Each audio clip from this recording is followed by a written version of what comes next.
রাজনীতিতে তো কাজ করতে গেলে একই আছে, কাজ করতে গেলে বহু বছর পর ঠিক হয় যে রাস্তাটা ঠিক ছিল কিনা। আমরা এটুকু বলতে পারি যে যে রাস্তায় ওনারা চলেছিলেন সেই রাস্তাটা আমরা ছেড়ে দিইনি। এখন আমরা সবাই মাঠে আছি, ওরাও খেলার জন্য অধীর আগ্রহে আছে। ওদের সবার আমাদের কথার প্রতি অতটা মনোযোগ নেই, স্বাভাবিক। কেন? কারণ ওরা এই মাঠে খেলতে এসেছে। মাঠে কেন খেলতে এসেছে? কেন নিজের পাড়াতে, নিজের গলিতে, নিজের বাড়ির একটা লনে, একটা ছাদে একা পাশের বাড়ির একজনকে নিয়ে বা নিজেরই ভাই বোনকে নিয়ে কেন খেলতে যায়নি?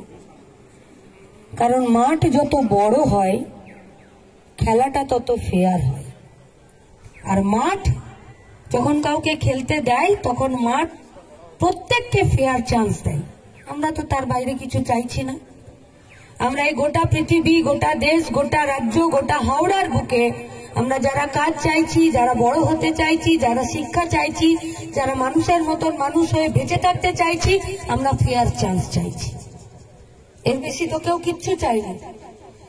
তাহলে ফেয়ার চান্স চাইতে হচ্ছে কেন? এই মাঠ তো কখনো দুটো ক্রিকেট টিমের মধ্যে কোথাও কোন রকম দ্বিচারিতা করবে না।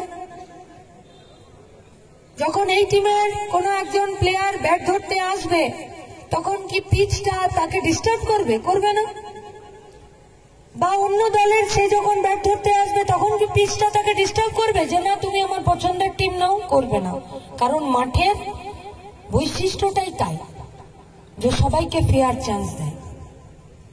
তাহলে গোটা পৃথিবী, দেশ, রাজ্য, হাওড়া, এমনকি আপনি আপনার ওয়ার্ডে ঢুকে যান, কেন এই ফেয়ার চান্স প্রত্যেকে পাচ্ছে না? বেঁচে থাকার জন্য, খাবার জন্য, মাথায় একটা ছাদের জন্য, একটা কাজের জন্য, শিক্ষার জন্য। আর এই ফেয়ার চান্সের কাব্য কথায়, বইয়ের কথাতে, সংবিধানের পাতাতে এর নাম হলো সমান অধিকার।